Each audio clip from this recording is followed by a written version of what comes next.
Welcome back, fight fans, to another episode of Average Joe's MMA. Today we're going to be recapping the Covington versus Woodley UFC Fight Night. It was one of the best cards of the year so far. I'm Sesko. I'm your host, here with my co-host, Tyler. How are you, Tyler? Going pretty well, man. That card was freaking amazing. So happy we saw it. So happy we could bring this content to you guys so we can talk about the fights. We gave you recaps. Some of our predictions definitely came true, especially in the main card fight. But we're going to be running down the whole main card. Again, an exciting weekend of events. Great weekend of MMA. Yeah, every single fight, like we said, had weight. A lot of them went the ways we thought they would go. And, let's just start it off with Kevin Holland and Darren Stewart. Before we get into that, though, I just want to mention, if you want to send any comments or questions to be on one of our episodes, please email Average Joe's MMA 1 at gmail.com. Average Joe's MMA 1 at gmail.com. We'll get your comments, questions, whatever, and you may be featured on an episode. So please do that.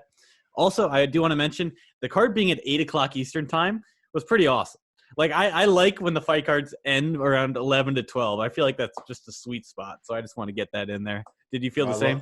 Yeah, I love it too. I love that it's not the entire evening, you know? You can do a little more. You can hang out a little longer after. Yeah, you just don't have to wait till 2 o'clock in the morning. Your heart's pounding, the blood pressure's up, and then you got to go to bed. Like, that doesn't make any sense.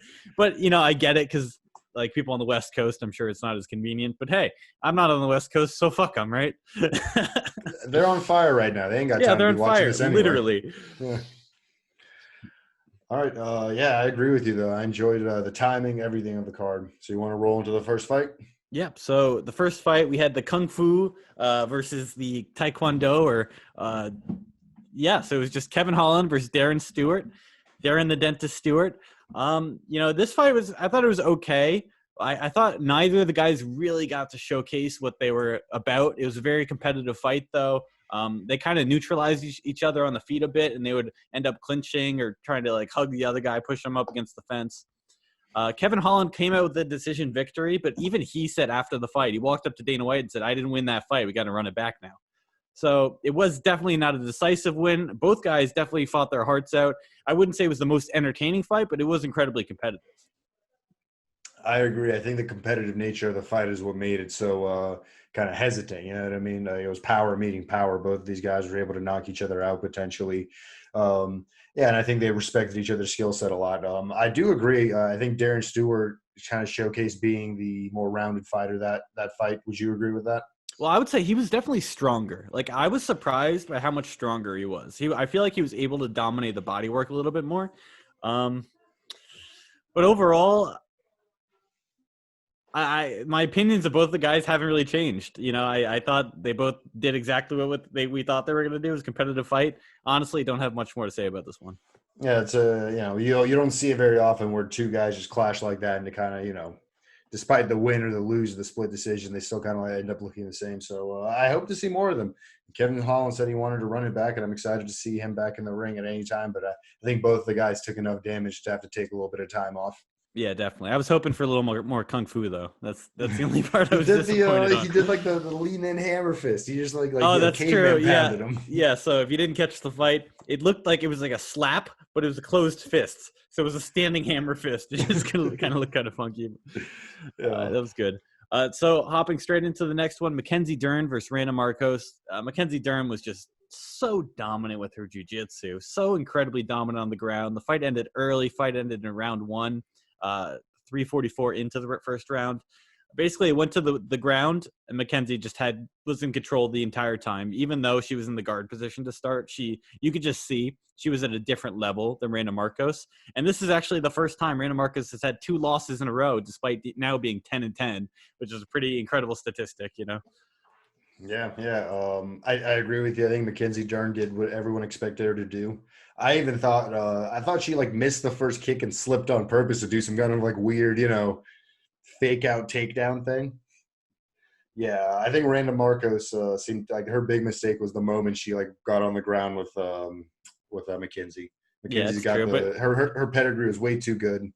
The moment it got down there, Mackenzie, like, not only did she not let her up, she took a position. She kept moving. She kept transitioning into weird ways, eventually getting, like, she didn't even win this by a traditional kind of, like, notable armbar or any sort of, like, move. She kind of made this, like, like side arm bar. You notice that the way she did Yeah, it? so It's kind of like how you do a knee bar, but she did it to an arm. she went for the arm bar, so you grab their arm, try to extend it this way, but put it under her left shoulder, right shoulder. Yeah, then she tilted her hip, Cranked like it she used her in. hip as leverage. Yeah, which is really smart. And again, that just goes back to the levels. Like, even if you're really proficient, even if you're really good, I'm sure Ronda is way, way better than obviously the average person, but I'm sure she knows her stuff. And even her could get caught in something like this so easily because of how proficient Mackenzie Dern is. We talked about this before, but she was an American girl and in middle school moved to Brazil, got a Brazilian accent, has basically been training her entire life. Her dad's been pushing her super hard. Now she's 9-1. I think she's going to go on to do pretty great things. One thing I want to comment on, it looked like she's physically smaller than she has been in the past, which I think is like working to her advantage now, having more energy. She clearly wasn't lacking any strength on the ground. But she had to be. She missed weight a few times, right? Well, but previously, I think this time, she's finally adjusting to the weight class, right? Okay, nice. Mm-hmm. And then just hopping into the next big fight, Johnny Walker versus Ryan Spann, and what a fight this was. Johnny I'm not going to say it was the most both wrong. Yeah, I'm not going to say it was the most technical fight at all, but it was incredibly fun to watch. Johnny Walker ends up getting clipped twice. It looked like he almost got knocked out twice.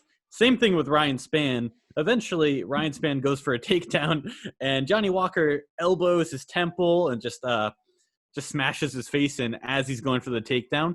It looked like at one point Ryan Spann was just out for a number of seconds as Johnny Walker is just pounding his face in, and then he comes back, gains consciousness, and then ends up getting KO'd immediately after that. Right, that's exactly what I thought. So, Ryan Spann had him up against the cage with his head on the outside, and Johnny Walker just had the free arm and was hammering him. And I thought he went out conscious with the first hammer fist because he didn't move for 3, 4, 5 hits after that. And then he started getting a little more on. Then the elbows came down. He just turned off again. Yeah, it's odd to me because you don't really see that very often. If you go for a takedown, you're not expecting to get bashed in like that and just go unconscious. So do you think that's something you give props to Johnny Walker for? It almost looked like he put himself in a bad position, was able to get it out with this. He's all offense. From what we learned about this fight is he just the second he got hit once, the second he hit Ryan Spann once, he caught Ryan Spann first. He gave up on any kind of technical anything and just ran in, tried to go for a KO immediately. It just seems like that's just part of his being. All he can do is go in, which I respect. But what I would call that is a glass cannon. You go in, you're definitely going to get a KO if you don't get KO'd. But there's a big chance you get nicked and get KO'd because Ryan Spann clipped him twice. I thought Ryan Spann won the fight essentially before that takedown happened.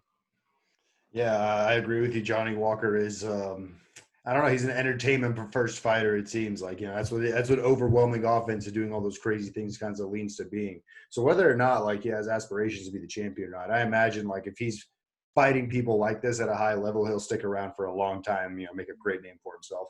I agree, but the one thing I was disappointed in is so he had John Kavanaugh this camp. I was expecting to see something different.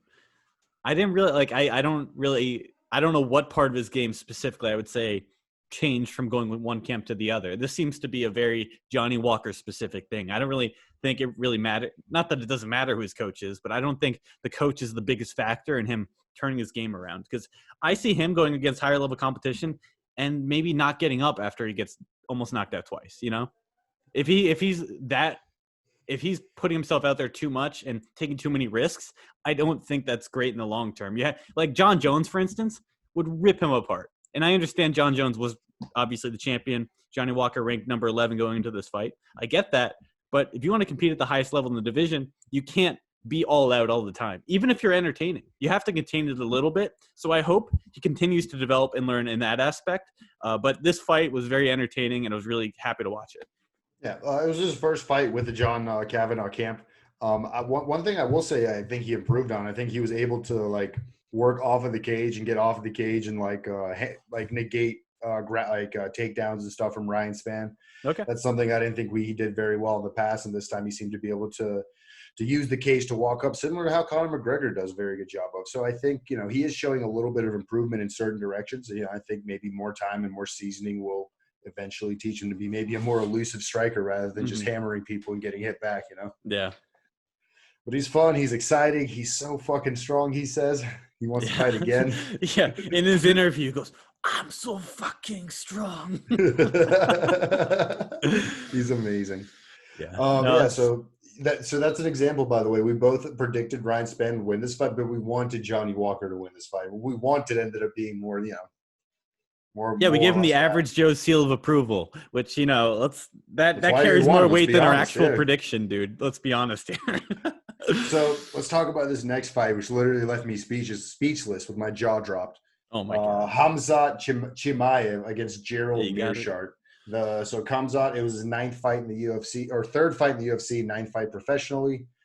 He's coming. So there's some controversy about some statistics the UFC showed about the 3. So they say Khamzat has with his victory against Gerald Meerschaert has the 3 fastest wins in the UFC. By a wide margin. It's like 66 days to like 120 days. It's like a big gap. That's in like the modern and statistical era of the UFC. And I mean, it doesn't count like tournament days in like UFC 1 and 2, right? I mean, okay, but then to me, that's a bit silly. It was basically a different game. You're playing a different sport. If you're going out there with 30-minute rounds, just one round, and you're fighting multiple times a night, you're playing a different sport. So like, I get what you mean, but in my opinion, I think this record stands pretty steadily. No, I agree with you. I think like the modern era stats are just as valuable as any other stats, if not more. The modern era is where the highest level of competition now is. These guys can't fight multiple times a night because like they'll just damage each other like that much. You know what I mean? That's the level. Yeah, you're not going to face some like football player who's going to try MMA. It's like right. This guy's a professional. He's been doing it for years, working up for this. So it's just a completely different game, in my opinion. But anyway, getting back to the fight, Hamzat Chimaev just stalked Gerald Meerschaert like an animal around the cage. He threw like one front kick to get a little distance, maybe a couple fakes, and then 17 seconds in, just hit him with a crushing right hand to drop. Did he throw a front kick? Yeah, I think so. I think he threw either a front kick or a little kick, something to gain some space. So it comes out through 4 strikes. Gerald Meerschaert threw 0 in this fight. Yeah, so, I mean, if you want to watch the fight, it's basically 15 seconds. I'm sure you can find a clip on YouTube. Basically, Meerschaert was circled back into the side of the cage. Khamzat did a great job of controlling ground, as you had mentioned. He used the kick to control the ground. And Gerald was circling into his power right hand, which is odd. You typically see people circle the opposite way of their front hand, but I think maybe he was just feeling a little trapped in the situation, afraid of the takedown. Because in all of his other fights, he almost immediately went for the takedown. So I'm sure that's what he was defending for. I had witnessed a video where they said the reason he didn't defend the punch properly was because he saw it as a hook, because Chimaev put his elbow up, but it actually came in straight. It looked like a hook, but then it became a straight punch. So he just defended the hook, got blasted in the face because he wasn't defending it. I just think he was out of position. Before going into this fight, I said he was really slow. I didn't think he stood a chance because of that. And I don't know if it was a speed issue. It just looked really bad. Like amazing for Khamzat, but on Gerald's end, like that's kind of embarrassing. Yeah, I agree. It wasn't a great performance. It was like I compared it to the Sage Northcutt KO. He got KO'd by that Muay Thai dude when he went to one championship. Yeah, mechanically, that's exactly what happened. Sage circled into the strong hand and just got. I think Sage did get hit with a hook though. I think he got hit like while moving, sat laterally into it. But the thing is, you can't say this is an experience issue. Meerschaert literally is 31-14. Like this dude's a veteran of the sport. Fight. And I think he's only been finished 3 times maybe in his whole career. So that to me, that's where I see the superstardom of Khamzat. This dude doesn't get knocked out like that. Sure, he might not win every fight, but he doesn't get knocked out like that. And this dude who's had 2 UFC fights in his 3rd in 60 days comes and in 17 seconds knocks him the fuck out. Like this dude is going to be a superstar. I just feel it. Yeah, it's hard to it feels scary to have to face him for a lot of reasons. Like look at all of his film. All of his film is just him dominating people and knocking them out or submitting them. He seems to win on every aspect of his game, no matter who he's gone up against so far. And he says he listens to his coaches very well, so his coaches might strategically tell him to how to handle certain people. But yeah, I mean, like the fact that he can get it done, like not just get it done standing, but knock people out with one punch to like not even like a weird wind up Mark Hunt punch, a perfectly technical, potentially like a sneaky fake hook into a straight punch. If you can knock people out with that, and dominate on the ground, that's a terrifying combo. Like imagine how hard his ground and pound feels then. Like just seeing that. God. Yeah, but having no wind up, I thought that was amazing. I'm like, wow, like it wasn't a lucky punch. He deserved 100% winning by KO in 17 seconds. Yeah, I was so impressed. I think looking forward, the reason people are afraid of him because he's undefeated, and that brings a level of confidence that you just can't have otherwise. And sure, you might have to learn and get those losses and work through them. But for right now, he's on cloud 9. He doesn't feel like he can be beaten. And to be honest, that's a large part of the game when you're as talented as he is. That's like a John Jones kind of thing. Just his confidence in the ring. You see him yell before the fights. He has a smile on his face. He just seems so at peace. Man, I'm really looking forward to see this guy continue fighting. And it's like you said, going into this fight, Gerald was looking for the wrestling. He's like, I can't get ground and pounded, but it didn't matter. This guy's striking is just as good. And I've actually seen film of him sparring with Gustafsson, the 205er, and holy crap, he does just as well. So like, I'm so excited to see him continue fighting. Do people compare him to Khabib for like, cultural and like aesthetic reasons in some ways? Yeah, I mean, the beard. Yeah, but like, so he's significantly larger than Khabib, I think. He fights in like larger weight classes. He's a big, strong, tall guy. Like he has like the length and like capability to be able to throw those like crazy wind up like no wind up punches. And he's a welterweight that KO'd a middleweight easily in one punch. Right. Dude, that's freaking nuts. Like, does he stack up at the top of the division? Like both divisions? I don't know. I think it comes down to exactly what you said. His confidence is giving him this sort of like terrifying aura and energy to him. Like the way he approaches Gerald Meerschaert, it was no fear. It was no respect for his power. It was not even with a thought that he could lose, it seemed like, Yeah. And that alone against people like carries so much weight. Like I know losing carries its own like great experiences and stuff, but like never losing and just winning, you get this kind of like abominable aura that just like pushes you forward in order to do like, strong punches and walk people down like that. Yeah, and the people that see you see that. Like when people look at Khabib, they almost lose before they get in the ring because they're like, oh my God, he's never been beaten. And just having that little sense of doubt, that's huge. So I don't really have much more to say about it other than I look forward to seeing him fighting. And if the trend continues, he'll be fighting next week. So like, don't have to wait very long at all. Yeah, so he's gonna fight. He's double booked. So this is his first booking. His second booking is Damian Maia, and I saw some tweets go out the moment Gerald got knocked out. Damian Maia got injured and didn't want to fight anymore. I actually saw they might try to book him before the Damian Maia fight. Dude, make Woodley fight him. Yeah, he wants to fight on Fight Island. So within the next 5 weeks. Okay, so that is something else I want to talk about that I really like. I like that.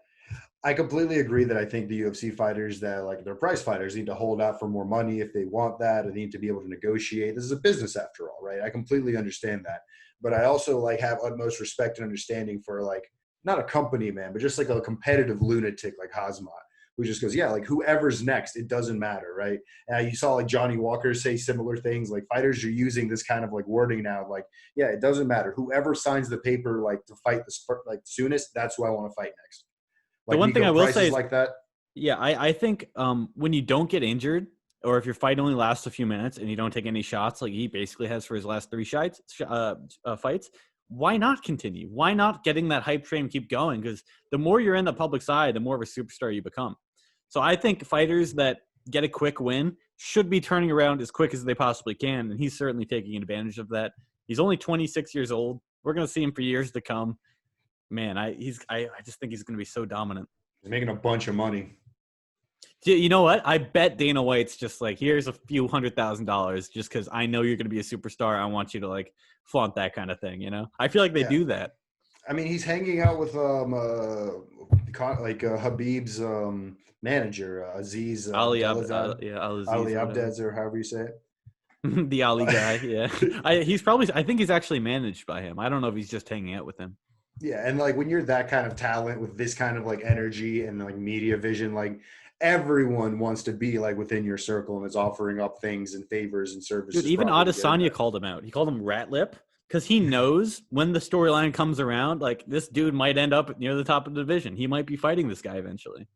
And dude, like man, that's an issue to have to fight for anyone, absolutely anyone. Yeah. So what's interesting is this Costa fight will tell us a lot about what that fight's going to be. Not on the wrestling aspect, but I just feel like the brute strength of this dude, just walking you down, going for the KO. Right. I mean, What if Paulo has to fight him at some point? What does that fight look like? Isn't that Oh, that's gonna interesting? be crazy. Oh my Like, what god. if he I takes actually down want to see that Paulo and fight just more. like, what if he mauls Paulo? Like, wouldn't that be like just horrific? I would love to. I want to see like him do to Paulo what Paulo did to Jimi Hendrix. Just to ragdoll him. Yeah, exactly. I think that's like the best part of his character. We want to see him fight more, and he wants to fight more. Yeah.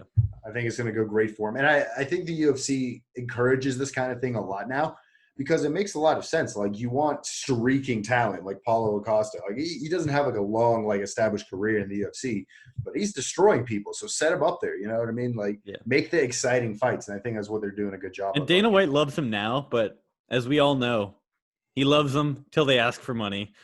so we'll see what happens. I feel like he's the kind of guy. I heard he trained on like in like a parking lot for most of his life. So I don't think he's the kind of guy that's gonna be like, no, I can't do that. I think he's like, I'm just gonna get the title and make my millions there. You know? I think he's just gonna let Aziz handle all that for him. Yep. Like, that's like, I think that's what Habib does. Habib doesn't. I think Habib's like such a purist of the sport. He doesn't want to let the money like cloud his mind. He like doesn't care. He goes, Aziz, whoever fights next, you figure that out. I'm going to be training for it. But it doesn't matter. Like, I think he made like $16 million last year. Like, Habib's set forever. You know, regardless of what he does, he's going to make more money. But like, the money doesn't really matter at this point. All what I think is he's going to do is probably open a gym up in Dagestan, maybe, or elsewhere, maybe a global gym after he's done fighting. And just continue his legacy from there. I mean, certainly. But yeah, what I'm saying is, like, I think like Hamzat, like, I know he doesn't like want to be compared to Habib, like stylistically and fighter wise and all that anymore. He wants to step out of that shadow. But I think career wise, like, just talking to like management wise, he goes, yeah, manage me like Habib, like, get me there even faster than him and let me dominate the sport and make my money now. Yeah, I agree, but I also think he did it himself by being willing to just fighting so much. You're absolutely right. He got that attention by himself. He didn't have any manager set him up for that. So yeah, absolutely. But I agree. Don't handle any of that shit. Just be the guy you are, because who he is just a freaking beast. Yeah, I think that's one of the like advantages of management. So like hopefully you don't have to like act out and attract your own attention and stuff like that. Like, other people like, tell you how to do that and figure that out for you. Well, maybe I think he's actually done a pretty good. I don't know if anyone's telling him to do this, but him just calling out people, just saying "I smash you," like all that stuff. That's great. Like, I don't know if his manager says it or not, but he's building his own hype as well. So the combination, I think, is just deadly. Yeah. Oh man, I just can't say enough good things about Hamzat, dude. I'm so excited to watch him continue his career. Yeah. And on to the co-main event, we had Donald Cerrone versus Nico Price. In this fight, because of eye pokes, unfortunately ended in a decision draw. It probably otherwise would have gone to Nico Price. So just to recap a little bit about the fight, Nico Price came out of the gate hot. Donald Cerrone had one of his classic slow starts, unfortunately. He took like 40 shots in the first few minutes before he was able to wake up, becoming active. He was definitely showing his durability there, but I would have liked to see a little quicker of a start by Donald Cerrone. I think that definitely hurt him, his chances of actually getting the decision win. But after the first round, I would say it was very competitive, very back and forth. They were a little tired at that point, but they were just throwing all the shots they could. Nico Price, incredibly entertaining. They're both incredibly entertaining. And after the fight, Nico was basically just praising Donald Cerrone as like one of his idols, essentially, which is kind of cool to see. So yeah, I thought it was a good fight.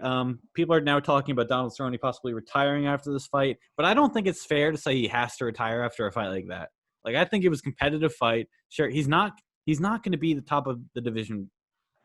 I don't think that's ever going to happen again, but I don't necessarily think that's his goal. I think he attracts attention regardless. He's always a fun fighter to watch, unless you're strictly looking at for his health, which I don't know if they are. I think he should continue fighting. Yeah, I think again, if he has that drive, like something Joe Rogan said, and I hate like being cliche and quoting him, but he said in the sport of MMA, like, if you're out there competing and you're not trying to be the best, you're going to run into someone who is, and they're going to hurt you. And like, there is a little bit of that I'm worried about. Like, like, it's very clear that Nico Price was coming out with like very, very hard shots, like throwing like a lot of damage at Donald Cerrone. Like, he didn't break him like Connor broke his face shirt, but he was trying. He was hitting really hard. I think like this fight ending a little disappointingly, going to decision, is simply a testament to the durability of both of these these fighters. Both of them took a lot of like really hard hits. Like if they weren't as tough, it would have been a knock. If one of them weren't as tough, it would have been a knockout, and that'd be maybe a more entertaining fight. But no, they both toughed it out. Donald Cerrone fought with both eyes poked. They even at one point poked each other's eyes at the same time. So it's just an eye poke saga. And if I was to me, Donald that's Cerrone, a UFC issue. Fix your shit. They say they looked into it, but like, come on, you haven't done anything for years. We talked about it when we were recording our live stream. Like if you do an eye poke, they put you in like the big gloves. You don't get fingers anymore. the Hulk hands. 1 minute penalty. You get Hulk hands. Yeah, like your gloves have like mechanisms. They just inflate. Like, oh man. It's like an airplane, and your vest just inflates. Oh, but yeah, if I was Donald Cerrone, I'm like personally me, I wouldn't want to go out on a fight that was basically decided by several eye pokes. Where like not just the point that was deducted, but like you get poked in the eye, it like changes the flow of the fight. It changes your ability to see and react. I think if he wants to like go out on a loss or a draw or something like that, he wants to go out on like a very like memorable, very historic, probably like pretty damaging like war of a fight with someone, rather than like have some eye pokes like slow you down. I completely agree. But that's why I'm saying like I don't think he's competing for a title. Definitely some kind of gatekeeper. I don't know where in the division, but he's some kind of gatekeeper. He's gonna get his name built off, but I almost think he's okay with that. I think he does the sport for more than money, more than fame. I think he does it because he just loves to do it.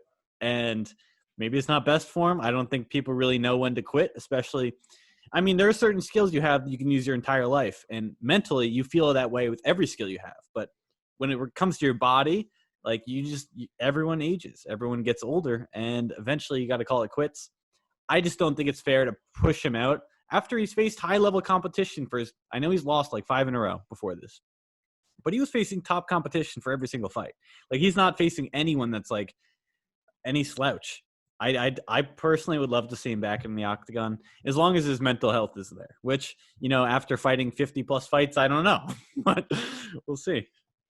I agree. I think it should be up to him. Don't force a guy with this kind of legacy out. He clearly enjoys doing it. He's been a company man for a really, really, really long time. He has the record for the most fights taken in a single year, or it's tied for it at least. Mm-hmm. Like he really has done a lot for the company just by his sheer volume of work. So I think they owe him at least the ability to continue fighting at least a couple more. And let's be perfectly honest, it's not like he's like some kind of old freak show. It's not like he's like Randy Couture or even like they let Roy Nelson fight. He looks about to say, yeah. Looks close to dead, if we're being honest. And Donald Cerrone still looks fit. He can make the weight. You know what I mean? Like that fight with Nico was competitive. I know it ended kind of badly with what it was, but I mean, that doesn't mean he's not capable of producing at the very least, if not wins, great performances. And Nico Price is a really good fighter. Right. He sure is wild, and he's not I would say the most technical person, but he's 14-4 going to that fight. Yeah, so let's talk about Nico a little bit. I feel like we gave Donald his due, but I think Nico showed a lot. Again, he didn't show very much technical prowess, but showed a lot of toughness, showed a lot of going forward. Landed some really good hits, and in this post-fight interview, he actually spoke a little more knowledgeably about the fights than he normally does. He talked about the combos he would recognize that Donald would do, and his from just watching film of him and stuff like that, knowing what moves would come out when. So I think he's got more of a mind for it than he might project outwardly. But I think I actually think part of what he does is part of what he's projecting is a character, which is good. You should make your name somehow. Maybe it's just an overemphasis of himself, an exaggeration of himself, But I think he's pretty smart. He's got 5 kids. It's pretty crazy. Yeah. He's like, I'm trying to feed my kids. I'm trying to beat ass out here to do that. So I get that. He wants to break Donald Cerrone's fights in a year record. I got kids to feed, man. Yeah. I mean, I don't. I guess. Have a ton to say other than really tough guy. I guess I would have liked to see him get the finish. He tried so hard. I was so surprised Cerrone didn't go down in the first round. Let that be a testament to the toughness of both of these guys. You know what I mean? Donald Cerrone, the fact that he didn't get crushed and folded, let's look at Gerald Meerschaert. He has 44 professional fights. He got crumpled by Kazmat. Is anyone talking about him retiring? I feel like it's not fair to Donald, right? It's almost like they left him out of every single post-fight interview, press conference, everything. He was a shadow that just got eaten alive by Kazmat. Well, what do you have to say, There's nothing to say. Imagine you spend your whole life doing something, you're a professional, and then some young guy comes up and just smashes you in his third fight. Like, I feel so bad for the dude, but this is the fight game. Like, you got to fight the best to be the best, and sometimes you're not. I mean, like, I feel like he's a company man, just like Donald Cerrone. He's got a lot of fights on the record, a lot of fights to the UFC. The UFC is going to continue giving him fights, particularly. And he's not that old. He's only Yeah. like early 30s. Like, he's still got room to grow, but he's definitely a veteran. And after that fight, he's probably rethinking something. He had an amazing tweet after the fight. All he said was, "Whoops, that wasn't how it was supposed to go." I think So he has a good attitude. Royally fucked that one up.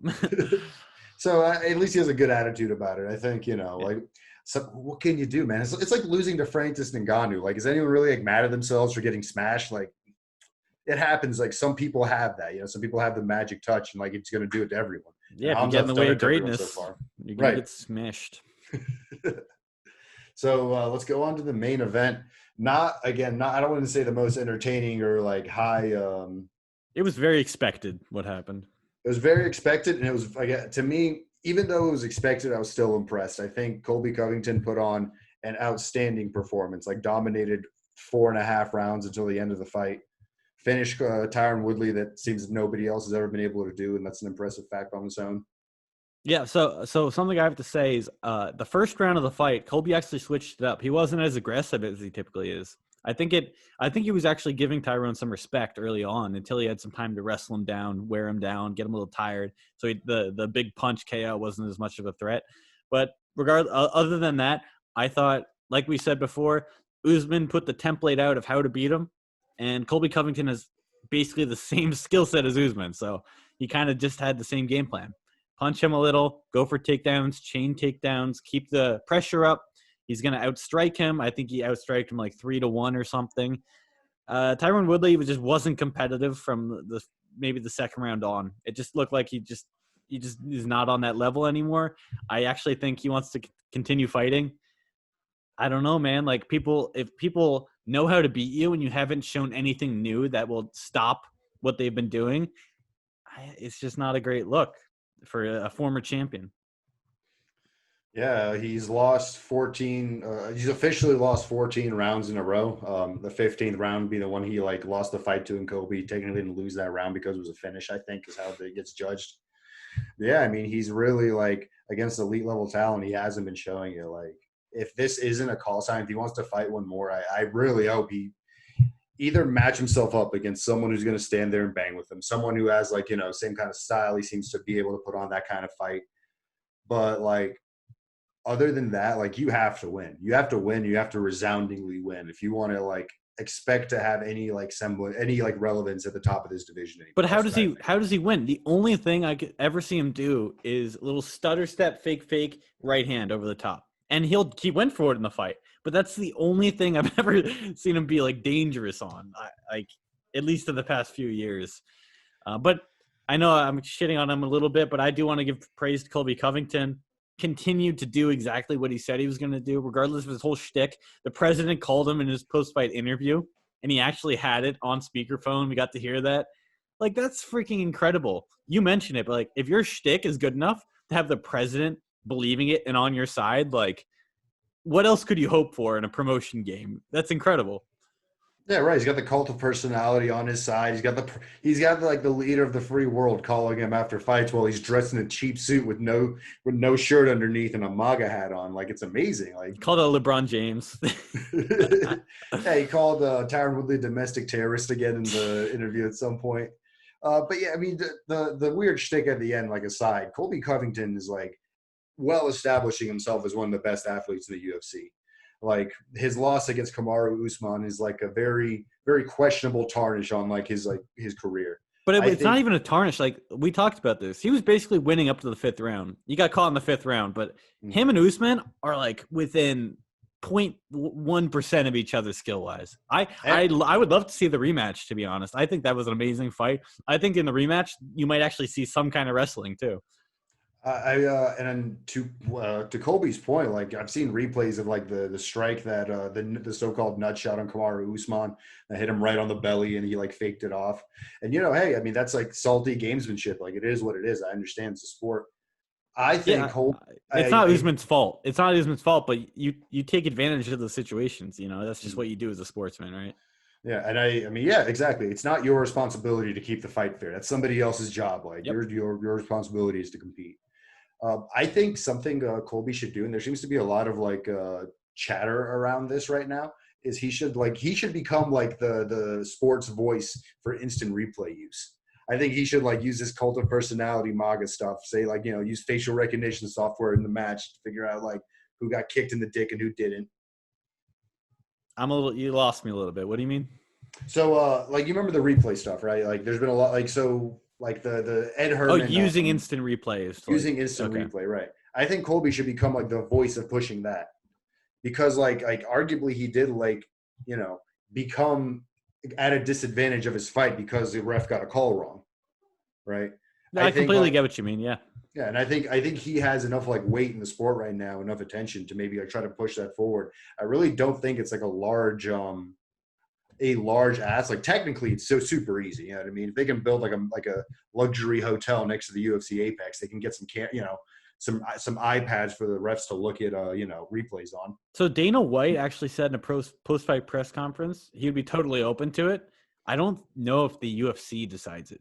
It might be like some kind of commission thing. Yeah. So I don't think it's like, oh, UFC should do this. I think there's some other issue, but totally. We talked about this. Like, why can't you just take 10 seconds out of the action to make sure the fight is fair? I understand you giving someone a small break, but at least you get to know if someone actually got hit in the nuts, if we should actually give them 5 minutes, because otherwise we've seen it. Someone might come back and win the fight they shouldn't have won. So 100%. And if Colby says something, I think that's great, but I think it's up to some kind of commission, and I don't know how those things work. They seem kind of corrupt. So you make a fair point, but yeah, back to Colby. I think Colby has an excellent like storyline for him becoming the next next contender. I don't know. I mean, unless they put Hamzat against him at some point, like that'd be like fascinating. If you had told me 2 years ago he was going to be one of the biggest names in the UFC, I would have laughed at you, because like that's when he started this whole thing. He's coming out, he's like, freaking Brazilians, you guys are animals. But the fact that he's been able to be so consistent and well, not well spoken, but everything's been well written. He has some great lines. Like we mentioned it before, but he's like, the only thing I was afraid of is Tyron Woodley rapping in the cage. There's one really funny thing. He was like, yeah, I'm fighting for America. I'm fighting for MAGA. Who's Tyron Woodley fighting for? Some like village. I don't know. It was like kind of racist, but it was really, really funny. So it's great. But I quickly want to mention the finish. We didn't actually get to talk about that. So the finish to the fight, it looked like Tyron Woodley popped a rib or something. As far as I know, the rib was damaged earlier by kicks primarily, because Colby Covington was doing a lot of body kicks. I think he landed like 40. Yeah, so a ton of body kicks. And on the ground, it seemed like as Tyron tried to get up and Colby was putting pressure on that rib, it just popped and there was excruciating pain. He let go. Right after the fight, I told you, I was like, I think Tyron Woodley, like, he should have like toughed it out. I think he kind of wanted a way out of the fight. That still could be true, but I didn't realize how painful rib injuries specifically were, because they affect your breathing. So, maybe that was justified. I've just never seen a fighter yell out in pain, a top fighter yell out in pain and want the fight stopped right there. I've never seen that before. So it's hard for me to say, because you have guys tearing their ACL, MCL, and they continue fighting. They're not screeching in pain. I don't know. What do you think? Do you think it's expected of these guys to basically withstand big injuries and just try to fight through it? Or do you think, enough's enough when you have like a rib injury like he had? I mean, some part of it, yeah, of course, like Thiago Santos puts like the model of that up there. Tear ACL, MCL, everything in the first round. You fight 5 rounds with the pound for pound best ever and make it competitive, right? That's what we expect to see at the top level of this thing. Like I guarantee you, if Colby cracked a rib, he wouldn't stop. That's the whole point I had. It's not that it wasn't painful and that he shouldn't feel bad about it, but if I had put other fighters in his shoes, I'm not sure that would have happened.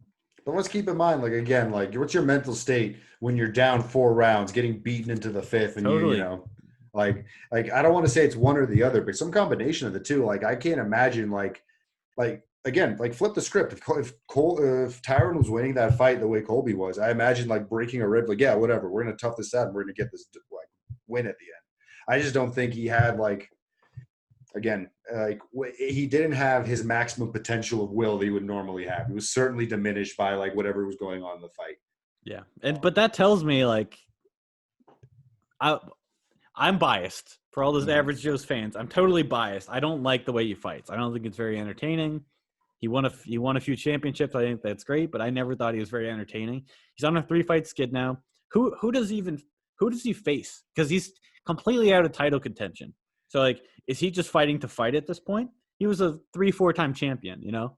I think 5. You think he has like 5 defenses or 5 like wins God. or something? Like he was probably 4 defenses, champion. 1 win. I could probably see that. Yeah, something like that. Like he held the title for a long time. He like established himself as like arguably one of the best ever at some point, and then like, you know, somebody cracked the code.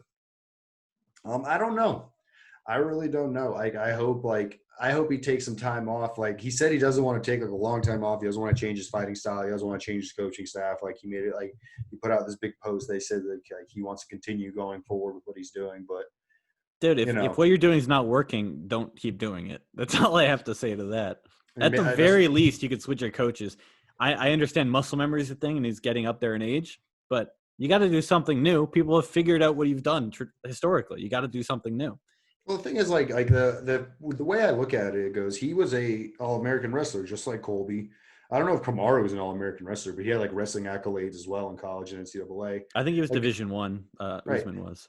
So I think like Woodley has the skill set to like implement what people are doing to him to other people, like doing cage work. Like I feel like if he might be Usman or not Woodley? Usman, Woodley. I think Woodley like has at least the skill set, if not like the physical gas tank at the moment, to be able to implement that strategy. If he can just like up his cardio, like I feel that's what Colby does. Colby has extreme cardio. He probably trains 5 hours a day to be able to do that. I think if Woodley did something like that, like yeah, he might lose some of that like magical touch power. He might get a little smaller, but I feel like it would allow him to implement a winning strategy and do better in his fights. In my opinion, the older a fighter gets, the less he wrestles, because both energy and just training. I don't think they can get through the training camps as well. I think they recognize that, and they're like, I might as well just stay on the feet. We haven't seen Woodley wrestle for a long, long time. And there's a point where he didn't have to wrestle because people were so afraid of his wrestling. They're like, oh, I can't take him down because he's too good at it. But then we got to a point where he hadn't done it in so many years that he was just ineffectual. I don't think you can really get good at wrestling again after taking a few years off, personally. Because every time I see it, it's an older guy. They're known for wrestling, and they no longer wrestle. And everyone's like, why aren't they wrestling? And I literally think their bodies just aren't up for it anymore. I don't think longevity-wise they can do it and be successful. So, sure, I think he could try to do that. But historically, I haven't seen that be the case. I mean, what do you think his options are then? Like, does he try to become a more sophisticated striker? Like, again, his strategy has worked before, and if he goes against like a guy who likes to bang, like someone who doesn't really, wrestle, like maybe another old guy, maybe it could be a couple interesting fights. I can't think of anyone in the division. I mean, maybe I don't know. I don't know. Like, I literally think there's a point where it's much harder to learn new skills and techniques when you've been doing the same thing for so long. I don't think there's that much room to evolve. If he wants a title shot and that's his goal, it's going to be at least like 3-4 fights. Like that's and it better that's be a like big 3-4 ask. impressive fights. What is he even fighting for is my question. You were the great champion for a while. It's like at a point you hurt your legacy. So personally, I don't think he should really continue to fight. Maybe you should cash out with a big fight. Maybe he gets signed by Bellator and gets a lot of cash. That's great. But I don't think he's a top level competitor anymore. I think Bellator might be a good move for him, but if I was in his shoes, I don't want to go out after losing 15 straight rounds to people who personally and that you don't like. You know what I mean? Hey, but it's like a gambler. Do you keep gambling just because you're down? I mean, these guys are cage fighters. They always keep gambling. I feel like 100%. But this is the problem. It's like, sure, you don't want to end on that, but that's assuming it can't be worse. I don't know how many fights he has left on his contract, if he has any. I think the UFC might even willfully release him. Like Dana White said after he said he should retire. So I'm guaranteed they would. Yeah, so if they would willfully release him, and I think maybe does a few, tries a competitive run at Bellator. Like, why not? Why not cash in a little money? Like, you said he's getting older, but he's not like past the age of contention. People are like older than him, especially fighting in Bellator. That's what Chael Sonnen did. Yeah, there's no shame in it. Put him on some juice and get him back to wrestling. That's the answer. Yeah. Make him even bigger. Dude, on juice, he'd probably be the giant. Yeah, to get him up to light heavyweight and just have him wrestle, have him smash. That's the thing. Like, people are like, oh, maybe you should move weight classes. And I'm like, well, does he really do better? Does Kazmat not just smash him more at 185, Yeah, no. There's no way he makes 155. I don't think moving up in a weight class is like, it's a thing you do at interesting points in your career. So it's when you get older, your body doesn't have the physical capability to shrink down for weight cuts anymore. So it makes sense to go up if this is your natural weight. And also, like, some people move down because their bodies naturally shrink. Like, as you get older, you have less testosterone. Your lose muscle mass, yeah. So, like, I don't know in which direction Tyron Woodley's body's going. I don't know how easily he's making his weight cuts for his current weight. I don't know, what his body is telling him to do. So I don't want to make a judgment whether he should go up or down or anything. Like, yeah, but I'm just looking at matchup wise, like Darren Till. He beat Darren Till at 170. Does he beat Darren Till at 185? I don't think so. I really don't think so. Maybe put him against Darren Till.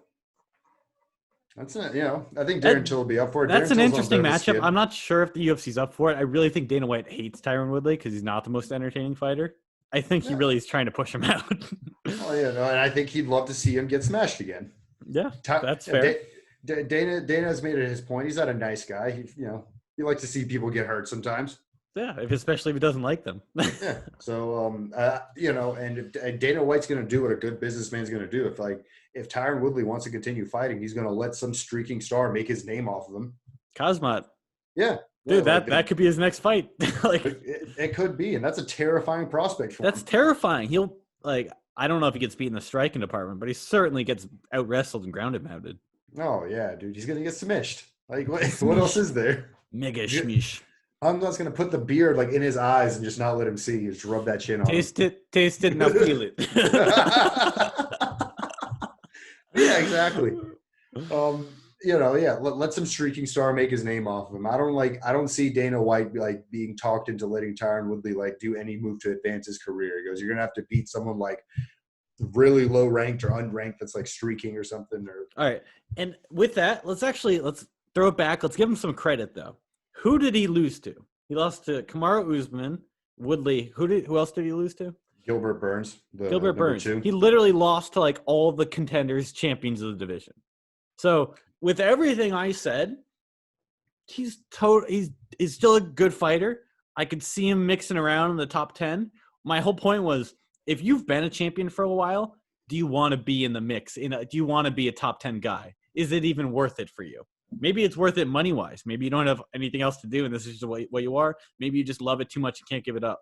But what is he doing it for? I think he really needs to figure that out. And if he even really has the passion to do it anymore, or if he's doing it because this is what he's been best at and rapping didn't work out. That's not really a good excuse to, continue to fight in a mixed martial arts ring if you're not 100% there and focused. Whatever his motivation is, he needs to be motivated enough to make changes if he expects any sort of success against anyone who's seen him. This is what happens when you're a champion for such a long time. I think even John Jones suffered this. It goes because every single eyeball is on you. Every single person in that division is watching you fight. Every single thing. Everyone's watching every single move you make, every single way you win, every single tendencies. way you lose. There's some things you can't change.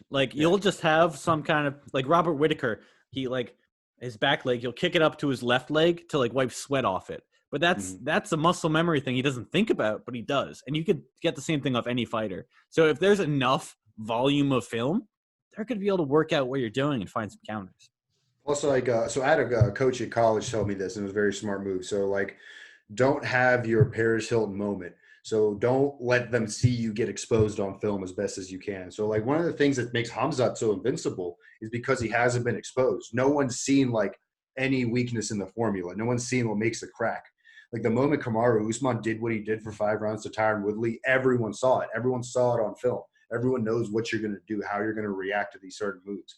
And if you think everyone's not going to try to do that to you, you're just mistaken unless you want to go get into a bar fight with, go up and fight Johnny Walker, have a good time. Like Yeah, he won't press you against the cage. That's true. But that's why it's so hard to defend a belt, and that's why it's so honorable. That's why you got to give Tyron Woodley so much credit, because he literally won like 4 or 5 times. Even with that, it caught up to him eventually, but he was a great champion for a long time.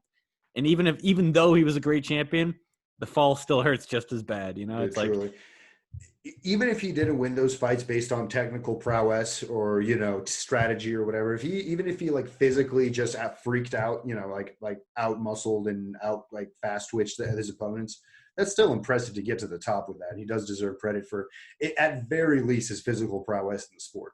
Totally. I think that's good enough for a recap, though. I think we pretty much covered anything. In general MMA news, we have Michael Chandler coming over to the UFC. Do we have anything else big happen this past week? No, nothing too Just major. it was just general discussion about the fights, I'm guessing. Yeah. Right, there was a little bit of that. So Hamzat came out as the betting favorite against Damian Maia, minus 500. Dude, that's staggering odds. Wild. How the hell? Damian Maia is like really, really, really freaking good. How is he down 500? That's just insane to me. I'm 100. If it stays the same, I'm putting money on it, because that makes no sense to me. No matter how good you think this dude is, those odds don't make sense. Damian Maia could beat anyone in the world, even the top guy. He could beat anyone. Now, yeah. So but also keep in mind there is a chance that we see something like special again from Hamza. You know what I mean? Like maybe he gets a head kick knockout. Who knows? That's anymore, crazy. Right? But that, to me, you can't assume that in the betting odds. You know, it just seems like these betting odds are really inflated. Is all I agree with you. If you're a gambling man, like throw some money on Damian Maia. Like you never know. That's a big windfall. You're betting against I don't know if he managed to get the belt before, but I know he fought for it. He's a title contender. He's one of the best in the world at the weight class. Like I think he's on a streak, dude. Yeah, he absolutely has a chance. He beat Ben Askren, then he beat someone else, and like I actually really like Damian Maia, and he was talking about his only goal is to get the title again. Like that's what he's continuing to fight for. That means he still has the eye of the tiger, in my opinion. He's on a streak, wants the title, wants to face the best of the best. He gets a win against Kazmat. Who knows? He's probably a contender for the title. So I think he's just as motivated as anyone to be prepared for that fight. And I think his ground game, no matter how good Kazmat is getting him to the ground, he might be able to just submit him once he gets there. Who's to say that this isn't he like a blue belt? Kazmat? He's a blue belt in jiu-jitsu.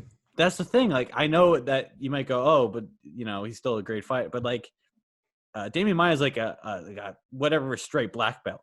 He's he's maxed his stats in jiu-jitsu. For example, look at what we saw Mackenzie Dern do. Like her jiu-jitsu was just like on a level beyond what her opponent knew how to react to. Yep. She won the fight with like a weird modified submission.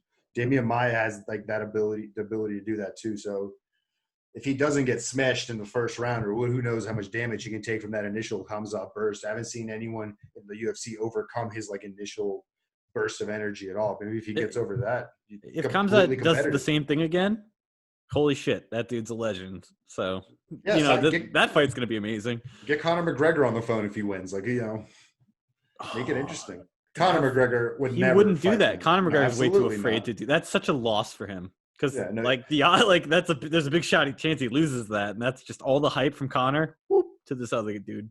Yeah, no, it goes. Oh, it's Khabib, but bigger and can knock me out. Like he couldn't even beat regular Khabib. Yeah, like this is Khabib XL with hands. Khabib XL. Awesome. Yeah, so let's talk about Michael Chandler though. Like the Bellator champion, I think he won the belt, immediately vacated because his contract ran out. Yep. Talked his way.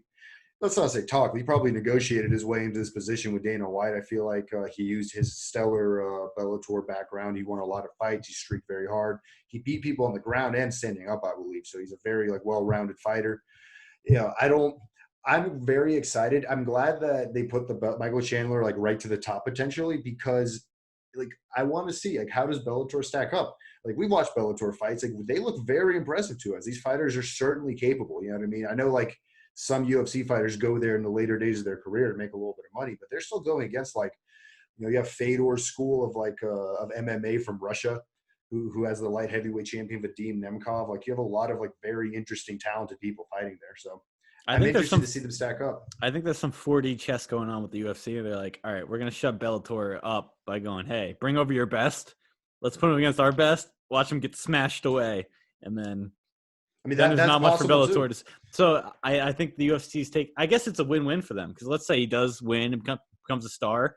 Great, you got another star. But if he loses, you go, well, he was a Bellator guy. You know, we have the best at the UFC. He's just not that good enough. But I actually saw a few of his fights.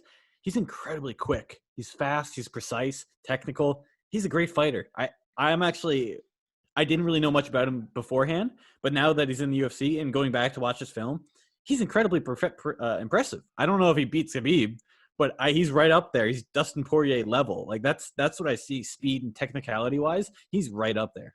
He's very strong too, which I think against an opponent like Khabib, that is exactly what you need. Like you need to be able to withstand his strength. That's a prerequisite to like even be in the match because you're not winning the wrestling game. You're not winning the grappling. That's why I worried like when Tony Ferguson was like slated to fight Khabib. That's how I thought that fight was going to go. Like I know Tony Ferguson is an amazing striker, super tough, super talented, but in just terms of like just raw bear strength, I think Khabib like gets him down and keeps him down. 100%. And he might. And Michael Chandler, like at least like to my average eye, looks physically impressive enough to where he might be able to withstand like Khabib's strength, which no one else has been able to do yet thus far. Keep in mind. Give yourself some more credit. That average eye's predicted many fights, so let's not cut ourselves short here. So I guess this could be a good move for the UFC one way or another in the long run. But I just keep wondering like what is the MMA like battlefield, the MMA entertainment industry look like 10 years, 20 years down the line? Yeah. Like So like the money thing is going to come to a head at some point. I feel like it has to. Like if every other organization is paying more than the most prestigious organization, there's going to be some issue with the fighters, right? Yeah. But I also think the UFC knows how to control the monopoly they've had. I could see it changing over time, but it's hard to say when you have all the best fighters. It's hard to maybe in like 20 years I could see that happening, but. Like the NFL, for instance, it only got bigger over time. Like, you know, I'm looking at other traditional sports. They only seem to get bigger with the one league, and other football leagues would drop off. They had other football leagues, but they just didn't make the cut. So I'm not sure what would be the catalyst other than salary. So here's what I think. But if salary was such a big deal, you don't think they would finally go, all right, guys, you got us. You're all leaving. We can't have that. I don't think they're stupid enough to just let everyone go because of that. I think so the UFC is currently a hybrid between a promotion and a league, right? Technically, every fighter on the UFC roster is an independent contract and receives no benefits from the UFC. Which is bullshit. But right.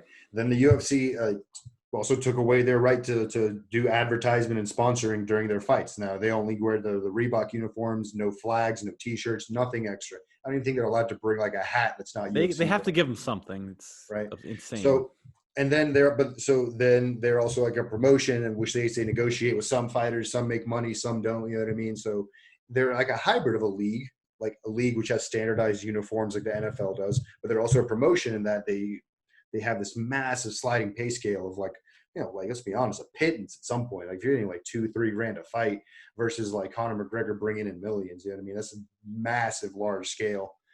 I think that being a hybrid is good as long as you can sustain it. I think that at some point it becomes unsustainable. You have to decide like which of the proven models you're going to go down. Are you going to become a league or are you going to become a promotion? Like there are many boxing promotions. They all do very, very, very well.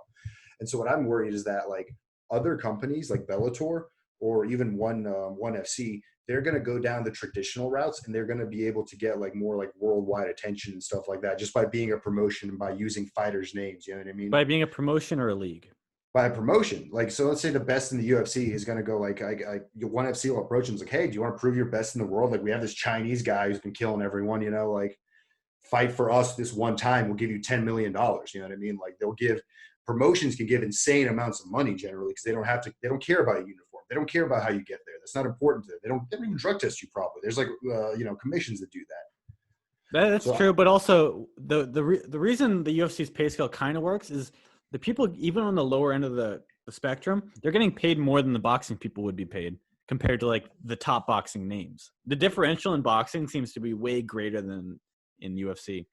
Right, because it's a true promotion. That's what I'm saying. Promotions have this giant like scale, whereas leagues have a more standardized pay scale that's generally higher, and then they have everything else standardized, like rule sets, uniforms, team ownerships, salary cap laws, those Like, kind I of would things. love to see some kind of league. I just don't even know if it's possible with fighting. Like, Do you know we about have the a hard enough PFL? time ranking people. It's so much of it's just off hype. I don't know how you like standardize that into a league. You know? Have you seen the PFL? No. So the PFL is the Professional Fight League. So what they do is once a year they do a season, right? You'll have every fighter fight like one, every like I think you have to fight 3 times in the year or something like that, right? Before like a certain date. After you get your schedule amount of fights in, depending on if you won in the first, second, or third round, if you won by knockout or submission, there's all sorts of like rules that give you points. And from those points, they rack up a bracket and they do a playoff and the tournament style. Last person wins it in each division gets $1 million. Is how it generally works. I And I'm like sure that, the others get paid but fine. I almost feel like they get beat out. The big names will go, I don't want to go through a tournament. I'm just going to do the big promotion fight, like you mentioned. You know? Well, of course, but I mean that's the difference between a league and a promotion. I think both of them have like pros and cons, and the UFC is now having the benefits of both without having the cost of any, and it's coming at the cost of the fighters. And at Hmm. some point, that's a very like antagonistic like relationship to be in with like your cash cow. I think. I think that's a great point. Yeah. Yeah. So I really hope to see Michael Chandler, if not fight in first off, I don't want to see him fight as a replacement because I don't want to see the No, Justin that fight's Gaethje going to be Khabib fight fall through. mega fucking crazy. I hope it Justin Gaethje versus Khabib doesn't fall through. Yeah. I want that fight more than anything in this division. I want to see Michael Chandler hopefully fight either maybe the winner of Poirier Ferguson, maybe someone else, another He was contender. offered Poirier, and maybe even Ferguson, but I think they declined because of the pay issue. I think they want to fight each other. I think this is like, the UFC is going to start seeing more of this. Fighters are going to like each other more than they're going to like the promotion, right? And, once your big names start like, banding together and saying, no, like we're going to fight each other at this cost, and you're going to put it on. Like that's what promotions do. That's how promotions get like negotiated with. Well, UFC says everyone's replaceable, I guess, until they're not. So we'll see what happens if there is some kind of unionization of the I league. mean, like either that or they're gonna, you got to pay up to shut people up sometimes. Like look at John Jones. I think the only reason they got John Jones to be quiet is when they moved up weight classes and they tried to get him the Brock Lesnar fight. They're going to try to get him super fights at heavyweight. Which he deserves. Yeah, absolutely. But yeah, like that shut him up pretty quick. He's not complaining about pay anymore. I That's think how it always goes. you should almost have like a separate entity within the UFC that's just super fights. Like just doesn't like it could be a catchweight, whatever. Not ranked, not for rankings, but you just have the biggest names. You even have maybe celebrities or something. I don't know, but there could be a different division where if you want to get that mega fight, you get it and doesn't have to hold up the whole division. Yeah. I don't know. Like I think the UFC should do a lot of different things. I think more weight classes would probably benefit them because that means you have like more rankings, more like top contenders, more interesting fights to put on. You don't have to put on like number 7 versus number 11 on a main event. You know what I mean? You always have like top contenders for some belt lined up. I want to see 220 division and 300 plus or 265 plus. Open weight, yeah. Whatever. Open weight. I want to see like Henry Cejudo go to the open weight, just kick some ass. Give me Henry Cejudo versus a sumo wrestler and put it on pay-per-view. I'm buying. Yeah. Oh my god. He might win too. You just leg kick him. You never know. But yeah, that's what I agree. I think that the UFC is like pigeonholing themselves into like a really rigid kind of like structure where I think the MMA industry as a whole could be much wider and much more interesting and exciting, like Henry Cejudo versus a sumo wrestler or other stuff like that. And I don't think the UFC is willing to put on those fights. And I think some people are, and they're going to, gather some good attention. Like what if ONE FC like hosts Justin Bieber fighting someone? That's going to have watch millions of views. Hey, absolutely. I'm going to like Celebrity Deathmatch. Like that was like a show on Adult Swim or something a while ago. That could be real life. Dude, exactly. Like I want TikTok stars to have beef and they handle it for pay-per-view. Yeah, TikTok stars like Addison Rae. Get her in there, get some up kicks going. Yeah, dude, get her, braid her hair and teach her jiu-jitsu. Get to work. But yeah, that's what I want. And I don't think the UFC's like, because so promotions can do wild stuff like that. Leagues have like standardized rules and standards and kind of like a more So the way rigid you're traditional arguing it, structure. you almost make it seem like UFC's doing the best thing they could possibly do. For now, I don't think it's sustainable in the long run. You know what I mean? The UFC can do this hybrid thing where they make so much money off of paying people so little, right? And making them the best in the world, of course. But again, To that's what me, I'm if they saying. just give them a little sponsor spot on their ass or on their fucking thigh or something, that's all it takes. You only need one big sponsor. Like if I'm this Cosmot dude, let's say I get Ford or huge, they pay him hundreds of thousands of dollars per fight. That's just for one little tiny thing. Like that's freaking huge, and that's not gonna distract people. Because when I watch Bellator and they have like things all over their pants, okay, I get that could be a little distracting. Maybe you don't want to approve every sponsorship. I get that, but if you have like one, that makes a lot of money. It'll keep your fighters happy. Like it's a no-brainer in my opinion. So it comes with so I know Reebok is the current like uniform sponsor. I don't know if they're going to Yeah, be that's uniform ending sponsor. soon, I think. Yeah, I think they signed with another company, but I think like it just comes down to them. Reebok says no. Like Reebok wants only Reebok logos on their shorts, and that's that deal. They give the UFC a lot of money to do that, right? So that's money that the fighters used to have, but the UFC goes, no, I want that. You know, I want that money. Yeah, It's like it's like the Eagles. You know the band, the Eagles. Yeah. When the Eagles would come do like stadiums, they would tell like the stadium owners, like, okay, I want that, and I want like the parking fees, like whatever you charge people for parking, I want that. Like they would take all the money. Well, for Hotel California, I'd be willing to do it. That's what the UFC's doing for now. But yeah, so I just don't think it's sustainable in the long run. I think they're going to run into this kind of dissonant strain that's going to become with, you know, little by little fighters wanting more. And like you said, Dana White's a good businessman. He'll probably find a way to like piecemeal them out and keep this hybrid thing sustainable. I think that's the smartest thing to do. I think that you brought a lot of insight. It was good to hear that because I hadn't really thought about it like that. But I think you made a lot of good points. Thanks. Yeah. So let's talk about one more thing I saw in the news. Israel Adesanya is one of the first UFC athletes to have like an official like lifestyle sponsorship by Puma. Nice with Puma, yeah, it's craziness. So that's like I'm pretty sure. Hopefully, it's not like the Wheaties with what's his name, Anthony Pettis. He got on the Wheaties box, became champion, got on the Wheaties box, like basically hadn't won a fight since. I hope it's not like that. So, okay, so he signed a sponsorship to become an ambassador for Puma. So what that means is that's like NBA level like sponsorship. That's where like you go, you don't wear anything besides Puma and you get like millions of dollars. Yeah. So, you know, that if the UFC can get that kind of attention to their fighters, you know, like basketball stars have salary caps, but they have sneaker deals that, you know, make their wallets huge, right? So I think that could be like a way of keeping at least the top of the top happy. Like imagine being able to buy like Dustin Poirier Converse or something like that. Yeah, that's exciting, right? That's coming. It's only growing. Like if you look at viewership for every sport over quarantine, almost every single sport's gone down except for MMA and UFC. It's gone up. It's the only thing that I've seen has gone up. So it's like a big testament of that is like the UFC was extremely consistent. You know, they're very careful with their testing and all that.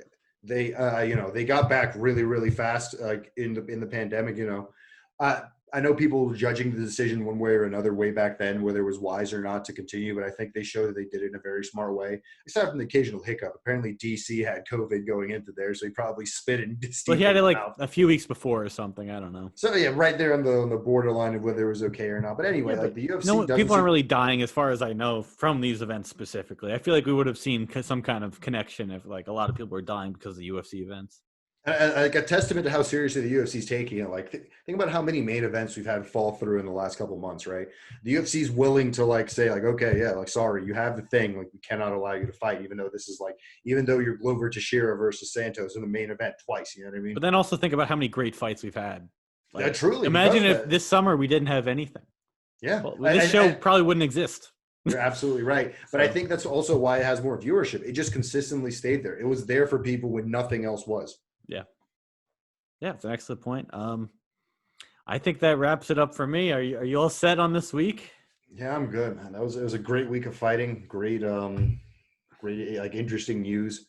I just hope we continue to see the UFC grow. As much as I talk about the UFC being unsustainable and not, you know, Bellator maybe paying fighters more or whatever. I love the UFC. We're only trying to make it better. That's why we nitpick, because we want to see the best product. But we already have an amazing product. Very thankful for what we do get and what we have gotten, especially during quarantine. Yeah, absolutely. I'm critical of the system, but the people within it are doing a great job, I feel like. From the officiating to the fighters to Dana White himself and the matchmakers. I feel like the entertainment they put on for us this summer has been top notch, considering the situation. It was so prohibitive of like any entertainment. I agree. So everyone listening, Average Joe MMA Podcast listeners, we love you guys. Appreciate you. Please email averagejoesmma1@gmail.com for any comments, questions. We'll air them on the show. I also want to mention that we were going to do a co-stream this past weekend. We had some technical issues, but this weekend it will definitely be up and running. We'll be on YouTube, Average Joe's MMA. Just search us on YouTube, subscribe to us. We'll be doing a live stream. We had recorded footage from this past weekend. Haven't gotten around to it yet, but I'll be clipping it up soon, and I'll be throwing up our reactions because it was a great night of fights. We had some pretty funny reactions. I thought it'll be good.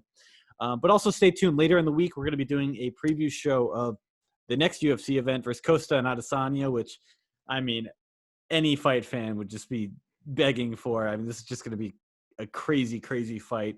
Highly suggest that you all listen to it. So that'll probably be coming out Thursday or Friday. We'll be doing the co-stream on Saturday when the fight happens.